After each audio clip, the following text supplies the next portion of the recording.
baribir offline deb bo'lmaydi.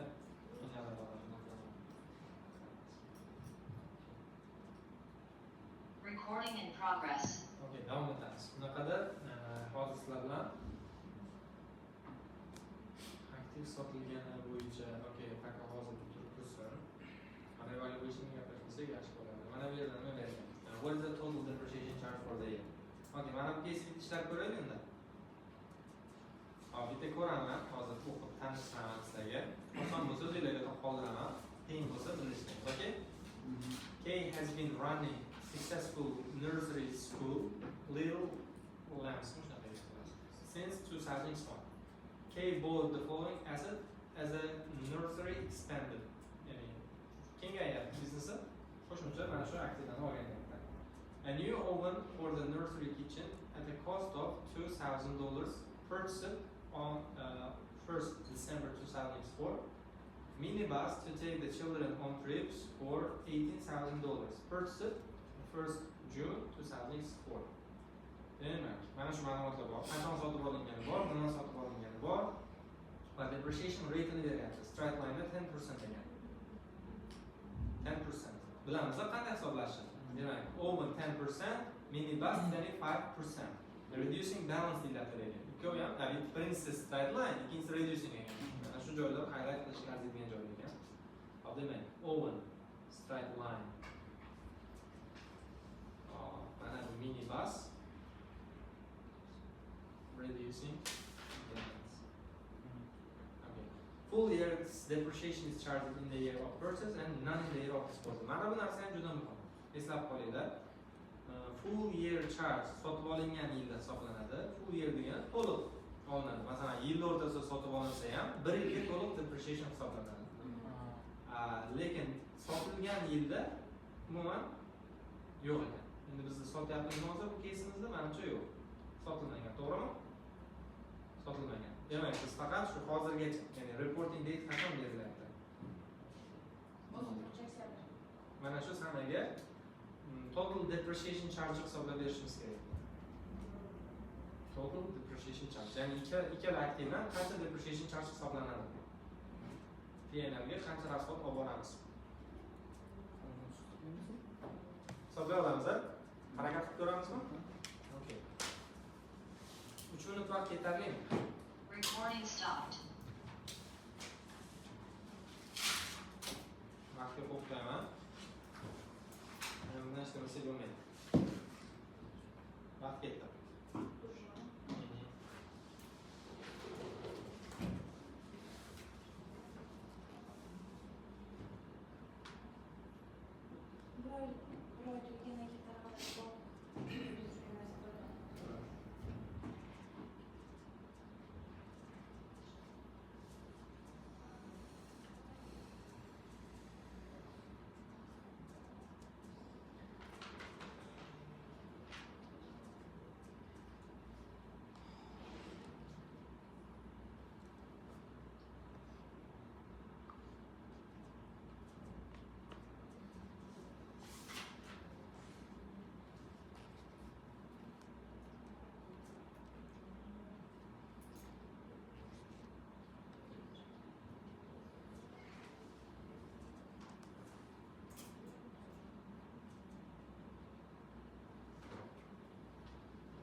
depreciation charge 1 yillik hisoblanadi. Shuni hisoblayapmiz, ya'ni 1 yilga nisbatan olyapmiz.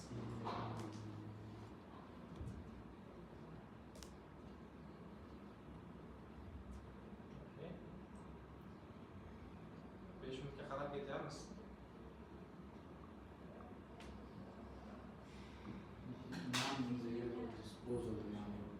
Disposal bo'lmagan-ku bizda hozir. Qiziqmas unisi.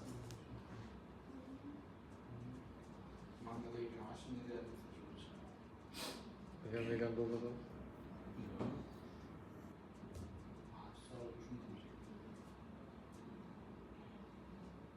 O'xshamayaptimi? Ko'raveramizmi?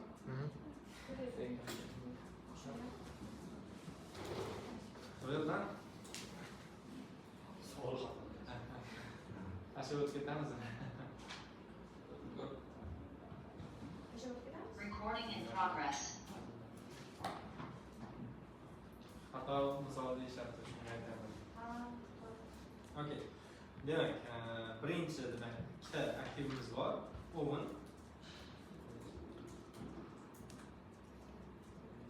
Oven. Bilamiz. Oven bo'yicha ko'radigan bo'lsak, biz years shakllantiraylik. Birinchi yil costi bor. Depreciation yillik. Bo'yicha shakllanadi.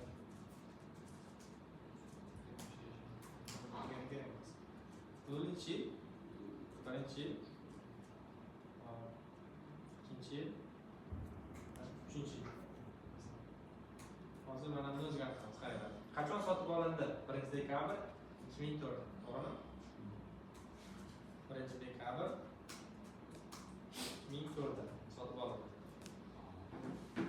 0-yil deganda shuni tushunamiz, ya'ni sotib olingan sanasi. 2000 ga sotib oldik. Endi 2000 ga sotib olgan bo'lsak, useful life'ni 10 yilda beradi. Ya'ni start line 10% bo'lgandan keyin 10% dan hisoblab olsak, 10 yilda 0 ga tushadi. To'g'rimi? Birinchi yil demak, depreciation qancha hisoblanadi? 200 hisoblanadi. Endi shoshmaylik, hozir birinchi yil oxiriga deylik. Mana bu birinchi yil oxiri bo'ladigan bo'lsa, 2004 1 dekabr sotib olingan. 31 oktyabr yil oxiri, to'g'rimi? Bu degani 1 yildan keyin 2005 31 oktyabr yil oxiri mana bu kelyapti. 2005. Birinchi yil mana birinchi yil oxiri mana bu hisoblanadi. Mana sotib olganman mana bu sanada. O'rtadan demak noyabr 1 oy 11 oy o'tyapti. Birinchi yil yakunlanyapti. Mana sotib olgan sanamdan 11 oy o'tgandan keyin 1 yil yakunlanyapti. Lekin full year qancha hisoblasa deyapti? Sotib olingan yilda. Demak, 200 olaveraman. Accumulated depreciation 200 bo'ladi. Hop, ikkinchi yil oxiri 31 oktyabr 2006 bo'ladi. Va bu biz qidirayotgan yil, to'g'rimi? Bu yilga ham 200 olamanmi? 200 hisoblanadi. Mana bu to'liq bo'ladi. Carrying amount shakllantiriladigan biz aytgancha. Carrying amountni qo'shib qo'yay. Bu format sifatida foydalansanglar bo'ladi keyinroq. Carrying amount mana bu bo'ladi. Hop, boshida 2000 gacha turadi. Hop. Olib tashlaydigan bo'lsak, accumulated depreciation, ya'ni carrying amount costdan accumulated depreciation olib tashlaymiz. Mana bu shakllanadi.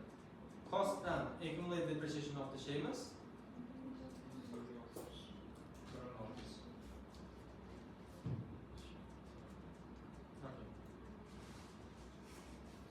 İngilizlarda yilini aytib tushuntirib ketsangiz bo'lar ekan. Men to'g'ri shunday rosa chalg'iyapti. Bizda yil soliq yili deyiladi. 1-yanvardan 31-dekabrgacha. İngilizlarda qanaqa bunaqa bo'ladi? Oktyabrdan boshlaysiz. Reporting period deydi bular. Xohlagan sanasi bo'lishi mumkin. Reporting period. Xohlagan paytini, masalan, biznes o'ziga qaysidir sanani reporting date deb qabul qilsa, tuzaveradi shu sanaga. Aynan Angliyada shunaqa. Ochilgan kunidan boshlab deyilmaydi, to'g'rimi? Yo'q. Misol uchun men 2023-yil may oyida ochilgan bo'lsa, keyingi 24-gacha 1-may, misol uchun 29-hafta oxirgi yilim bo'lsa, mana shunaqa qilamanmi yoki mayda ochildimmi, men shu o'zim aytganingizdek belgilab olaman, demak men ayda ochgan bo'lsam, sentyabr mani 1 yilligim boshlanyapti-da, keyingi yil sentyabrgacha deb belgilab qo'yaman, bo'ldi. Shunaqami? Bu hozir oktyabr belgilab qo'ygan shunaqa. Shunday. O'shanga biz hozir chaldim. Jo'na. Reporting date har doim 31-dekabr emas. Xohlagan sanasi kelishi mumkin. O'zgarishi mumkin ekanda. Mumkin. Har shunga kelsa har xil keladi. Обычно o'zi fiskal yil sentyabr boshlanadi. Martda boshlanadi. Martda. Martda. Soliq bo'yicha martdan. Mart 5-si. Bizda O'zbekistonda ham o'zgarish. Yo'q, bo'ladi. Angliyada shunaqa. Hop, endi o'yin bo'yicha biz charge bildik. Mana bu charge bo'ladi, to'g'rimi? Depreciation charge 200 ekan. Endi mana bu minibus bo'yicha ko'rishimiz kerak. Minibus. Hop, minibusda xuddi mana bu jadval shakllantirgan bo'lsak,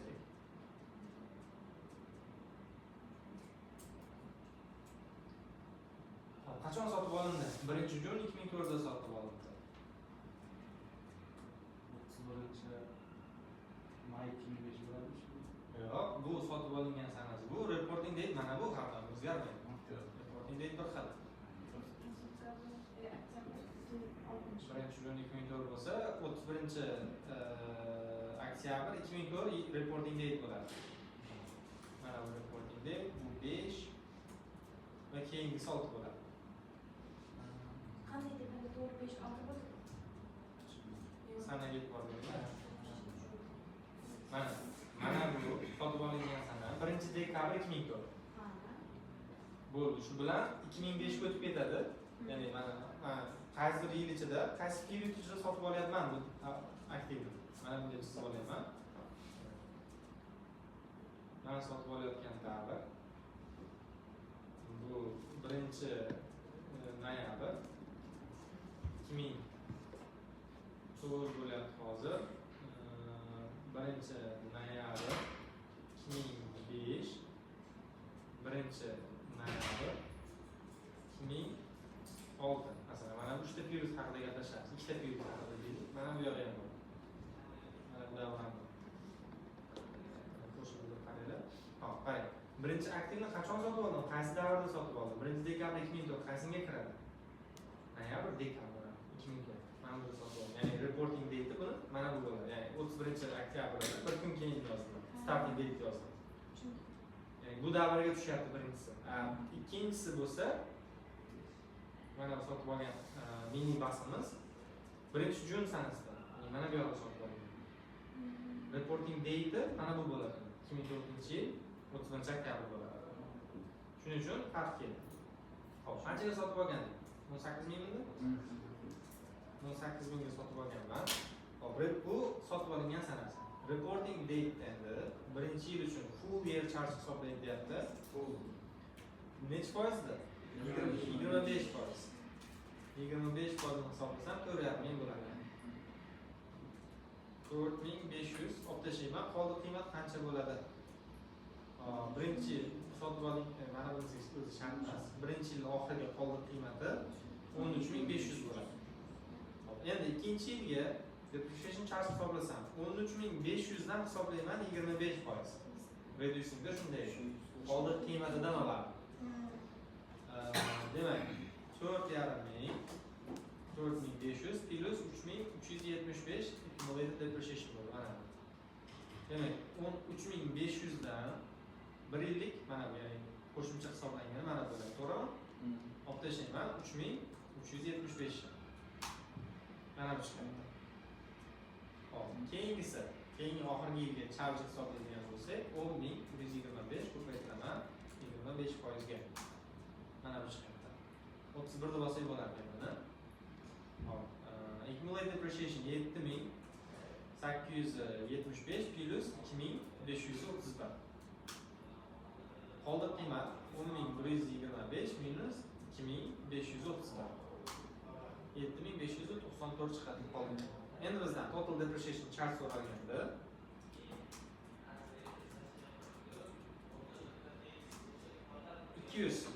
o'yindan 2531 minibusdan 2731 chiqadi.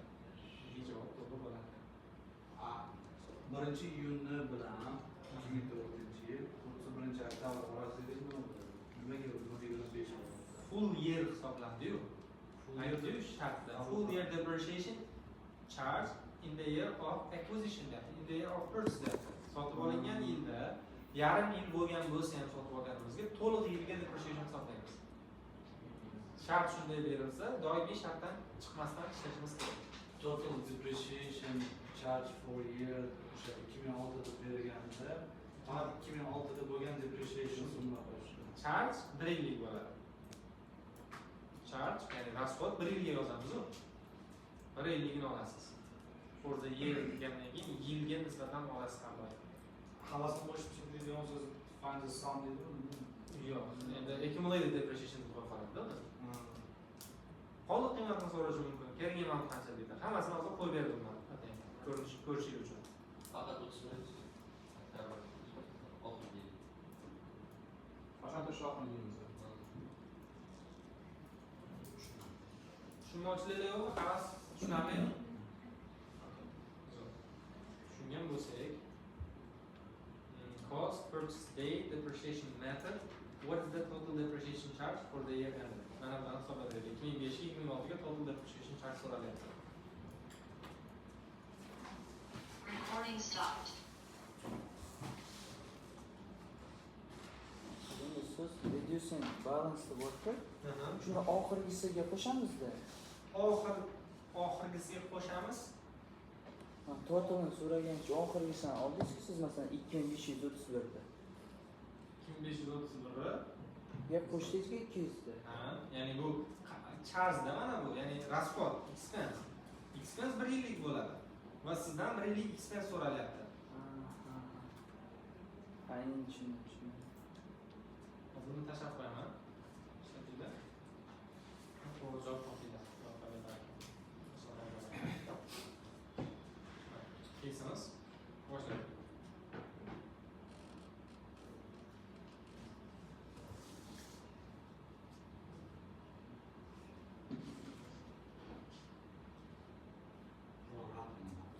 Prorata proportion method. Proporsional hisoblaysiz. Oyma hisoblaysiz. 1 yillik to'lov olasizda 12 ga bo'lib necha oy kerak bo'lsa hisoblab olaverasiz. Qaytaraman. Eshitdinglar? Prorata yoki proportional desa, masalan, sotib olganimizga to'liq bo'lmagan bo'lishi mumkin aktivni. Yilni o'rtasida sotib olgan bo'lishimiz mumkin. O'sha necha oyda ishlatdik, to'g'rimi? Mana shu oy uchun hisoblagan degani prorata yoki proportion degani. Buni hisoblash uchun 1 yillik depreciation hisoblaymiz. 12 ga bo'lamiz. Necha oy kerak bo'lsa shu. Kerakli oyni ko'paytirib topaveramiz.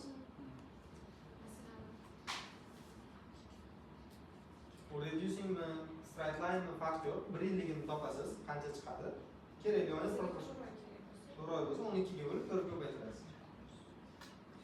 1 yilligini topib 12 ga bo'lasiz. Ya'ni 12 oyga bo'lasiz. 1 oyligiga kelib chiqadi. Necha oy kerak bo'lsa ko'paytirib olasiz.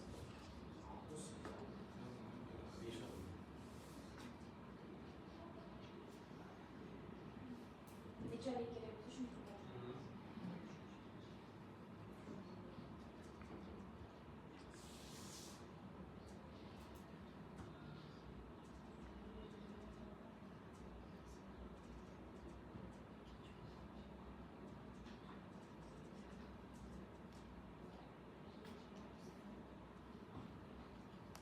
Bu shuni prorataga tegishli. Prorata proportion bitta narsa.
B javob berganman. B javob. Okay. Proporsional qilindi endi. Okay. Okay. No problem.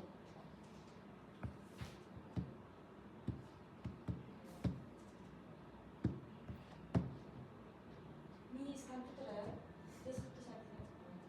Hali to'g'ri degan emas. To'g'ri bo'lganda bunday qadar sizga o'qishi emas. Mana uchun nima bir xato bo'lgan.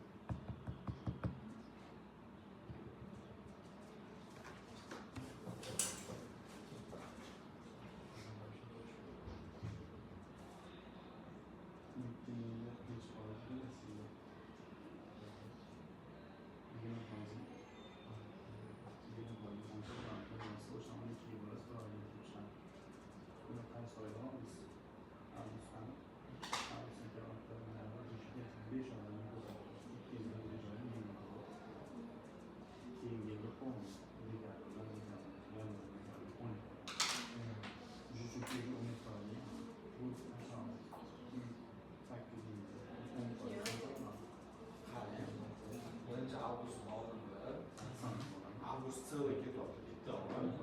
Sentyabr ketyapti, oktyabr, noyabr ketyapti, dekabr ketyapti, 5 oy.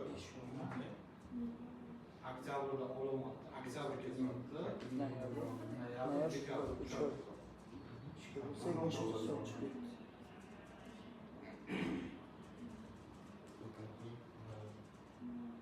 Boshlasak bo'ladimi?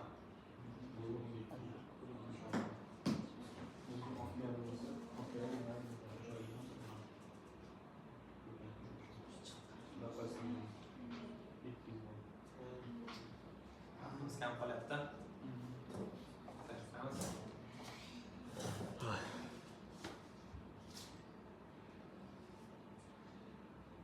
Onlayndagilar javob yozib olinglar. O'xshyaptimi sizda ham? Yozma. Mana necha javob berdingiz? D dedingizmi? Beetle. B. Ha, Beetle. Chunki birinchi yilda mashina yo'q edi, bitta mashina. Nima? Ikkita mashinaga amortizatsiya hisoblayapmiz-ku. 2005-yilda bittasini o'zini olamiz.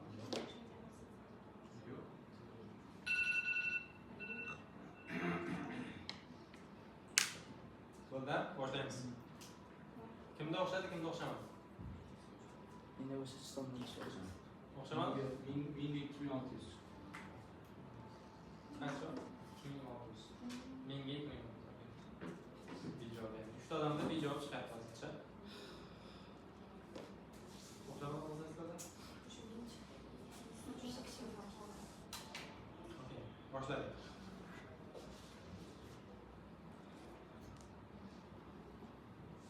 Recording in progress.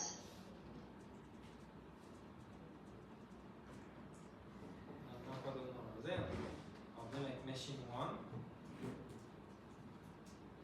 Machine 1. Sotib olyapmiz 1 avgust 2005da. 1 avgust 2005da. Of reporting date 2005 31 dekabr, to'g'rimi? 2005. Okay. Mana bu kerak emas ekan. Machine 1. Right? Birinchi yilda o'zi sotib olingan, birinchi yil bo'yicha hisoblayapmiz-da. 2005 avgustda sotib olingan. 2006 kerak-da bizga. Ikkinchi yil ham bor. 31 dekabr 2006 ham bor ekan. Okay. Cost qanchaga tushdi bizga? 12 mingga sotib oldik. Okay. 20% price line'da hisoblanar ekan. Prorata endi qo'yibdi. Prorata degani bu endi o'sha proportion endi. Hop, sotib olganimizga necha oy bo'lgan? Avgust, sentyabr, oktyabr, noyabr, dekabr. 5 oy bo'lgan. Demak, 12 mingni 50 gini topadigan bo'lsa, 20% dan topamiz. 1 yil kelib chiqadi. Ya'ni bu degani 2400 degani. Okay, 2400 ni bo'laman 12 ga, ko'paytiraman 5 oyga. 1000 chiqadi. Endi qolgan ma'lumotlarni ham shakllantirib qo'yaveraman. Accumulated depreciation birinchi yil oxirida 1000 bo'ladi, qoldiq qiymati 11000 chiqadi. Demak, ikkinchi yilda 2400 to'lig'icha hisoblanadi. To'g'rimi? 3400 bo'ladi mana bu. Qoldiq qiymati 8600 mi? Okey, 8600. Okey, meaning basi machine 2. Machine 2. Okey. Bu bo'yicha endi ko'rsak. Qachon sotib olinyapti? 1-oktyabr 2006 da. Birinchi oktyabr 2006 da sotib oldi. 2006 da sotib oldi. Shu yil oxiriga hisoblasak yetadi, to'g'rimi? 2006. 31 dekabr 2006 ga hisoblasak yetadi. Kosta qanchaga sotib oldik? 8000 ga sotib oldik. 10% reducing balance ekan. 2006 oktyabrda sotib olindi, 31 dekabr 2006 ga hisoblasak yetadi. Okey. Demak, 8000 yillik depreciation charge 10% bo'laman 12 ga ko'paytiraman. 3 oy bo'lganmi? Oktyabr, noyabr, dekabr. 3 oyga hisoblasam yetadi. 200 demak accumulated depreciation 200 bo'ladi birinchi yilga. 7800 qoldiq qiymat qoladi. Endi total depreciation charge hisoblaydigan bo'lsam, mana bu yilda 2005 da 1000 ni o'zi demak 2000 total depreciation charge for 2000x5 deydigan bo'lsam 1000 ni o'zi 2006 ga hisoblaydigan bo'lsam endi shuni 200 plus mana 200 plus 2400 2600 chiqadi. 2600 ga 1000 qo'shimcha bo'lgan. 5763 3200 chiqardilar nazorat. Ya. Safar ketdi. Yillar chalg'ib qo'yarganda. Yillar chalg'itadi shuning uchun yo mana bunaqa formatda chizinglar yoki timeline qilinglar. Chizib, davrlarga ajratib bajarish kerak. Necha oy bor, boshqa bor, vizualizatsiya kerak bu yerda. O'sha ketganlardan Qilish kerak. Yo'qsa sanalar miyada hisoblay olmaysizlar, chalg'ib ketasizlar. Chizib, yozib, qilsanglar osonroq bo'ladi. Okey. Bularni ko'rdik, depreciation qanday ekan qilinishini, probabilitalarini, bu endi shart emas. Endi bitta revaluation bo'yicha gaplashib olishimiz kerak bu sizlarga. Hop, changing estimate. Estimatelar o'zgarishi. Masalan, estimate nima bor bizda? Residual value bor estimate. Useful life estimate. Ya'ni biz 20 yil, 30 yil, 50 yil deb aytayotgan narsalarimiz hammasi estimate. Bu davr o'tishi bilan o'zgarishi mumkin. Mana shu o'zgargan paytda agar haqiqatda biz o'zgarganini sezsak, o'zgartirishimiz kerak. Masalan, 50 yil dedik, 20 yil ishlatganimizdan keyin bilyapmiz 10 yilgina qoldi yuzlar yoki 5 yilgina qoldi. Mana shu 20 yil ishlatganimizdan keyin qolayotgan qoldiq qiymatini biz aniqlagan useful life'ga nisbatan hisoblab ketaveramiz. Ya'ni o'zgargan paytdan keyinga ta'sir qiladi estimate'larda o'zgarish. Tushundingmi? Masalan, residual value ham o'zgarib qolishi mumkin. Residual value o'zgarib qolishi mumkin. Uni ham biz qanaqa hisoblaymiz? Masalan, hozirgi qoldiq qiymati qancha hisoblab olaman? Masalan, 15000 qoldiq qiymati. Men residual valuesini 10000 baholagan edim. Lekin 5000 chiqyapti. Ya'ni o'zgargan residual values, ya'ni oxirida men ishlatib bo'lganimdan keyin 10000 ga emas, 5000 ga sota olarkanman. Boshida 10000 baholaganman. Demak, o'rtada men shu 15000 qoldiq qiymat bo'lsa, 5000 ni oxirida qoplab olsam, o'rtadagi 10000 ni bundan buyog'iga rasxodga yuborishim kerak. Ya'ni necha yil useful life qolgan bo'lsa, shu davrga bo'lib o'raman mana shu o'rtadagi 10000 farqini. Tushunamizmi? Qachon estimate o'zgarsa, o'sha kundan boshlab ta'sir qiladi. Mana FIFO life o'rnida o'zgarganini ko'rdingiz sizlar bilan FIFO avvalani. Bu retrospektivli edi. Ya'ni avvalgi ma'lumotlarni o'zgartirib keladi. Bunda o'zgargan sanadan boshlab bu yog'iga ta'sir qiladi. Prospectively ta'sir qiladi. Okey? Hop, buni bitta uyda ko'ramiz. Okey? Qiyin narsa emas. Hop. Okay, shu mavzuni yopib borar ekanmiz unaqa. Qarang. Test for understanding 5 bajarib beraman. Disposal temasi bor bu o'rtada ozgina qolib tushib, shuni ham tushuntirib beraman. Demak, hozir. You bought a wood burning oven. Demak, yana oven sotib olgan 30 mingga 1-yanvar 2000-yilda to use in new restaurant. At the time, Leon believed that the oven's useful life would be 20 years, after which it would have no residual value. Demak, qoldiq qiymati yo'q, useful life 20 ga teng, cost 30 mingga teng. On 1st January 2003, Yan revised the estimations previously made. The estimated useful life of oven to the restaurant was reassessed to a further 12 years, after which it could be sold for $1,500.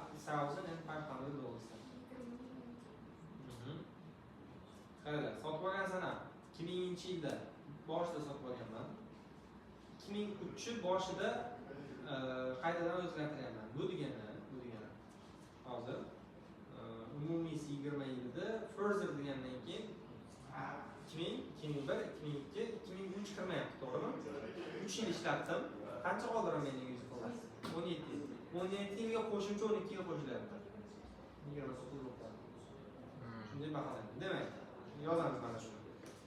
Years of cost, depreciation, accumulated depreciation, story, okay? Keling mana.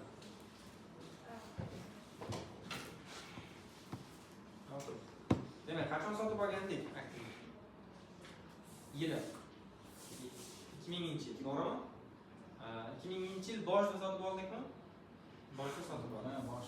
Boshida sotib oldik. Shuning uchun kostini to'liq chopga to'g'ramiz, 30 ming.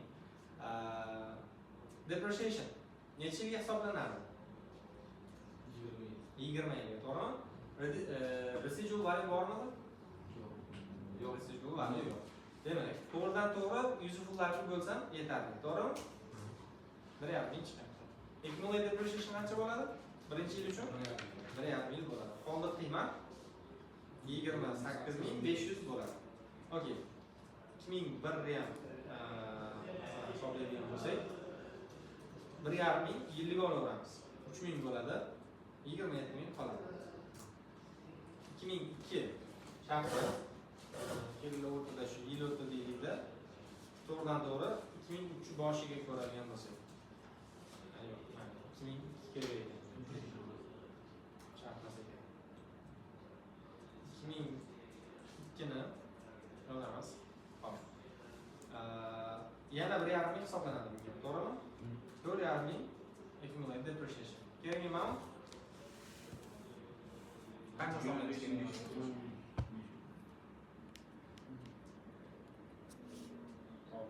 25,500 bo'ldi. Endi mana bu joyda 2003-yil boshida nima bo'ldi?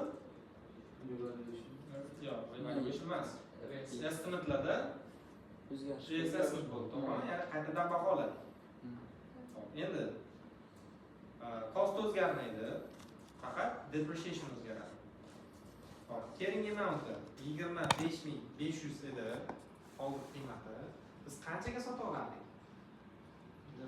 Residual value paydo bo'ldi mana bu qayta baholashda. 1,5 mingga sota olamiz, to'g'rimi? 1,5 mingni qoplay olsam, o'rtadagi rasxodga chiqarishim kerak bo'lgan qiymatim endi o'rtadagi farq bo'lib qoladi. Ya'ni 24 ming qisminigina rasxodga chiqarishim kerak. To'g'rimi? Remaining useful life qancha desa, men 3 yil ishlatdim, 17 yil qoldi. Further bizda 12 bo'lyapti, to'g'rimi?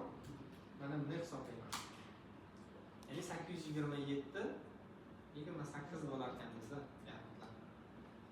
Mana bu holatda yillik depreciation charge hisobga olinadi endi. Bundan buyog'i shu tartibda ketadi. 4500 plus 828 qo'shamiz. Mana bunday. Carrying amount shunda 30 ming minus 5328 olib tashlasam, qoldiq qiymat kelib chiqadi. Bo'ldi, shu bu yog'iga endi 828 dan depreciation charge ketadi. 17 remaining useful life edi. O'ziniki. 20 yilda 3 yilni ishlatdik. 17 qoldi. Plus yana 12 yil baholandi. Mana qo'shimcha yil ham o'zgardi. Uzoqroq xizmat qilgan. Ha, shunaqa. Uzoqroq xizmat qiladi. Ya'ni boshida estimate kamroq bo'lib qolgan, noto'g'ri baholangan. Bu o'zgaryapti. Mana shu tartibda o'zgartirib ketamiz. Bu hafta qiymatini misol. Endi masalan, keyingi yilda so'ralganda davom ettirsak bo'ladi. Bu shart emas. Mana shu tartibda yana 828 dan yiliga depreciation charge yozasiz. Accumulated depreciationga 828 yilga qo'shilib boradi. Qoldiq qiymatdan 828 kamib boradi.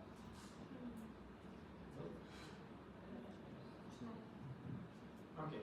Endi disposal borda bitta o'rtada shuni tanishmasak.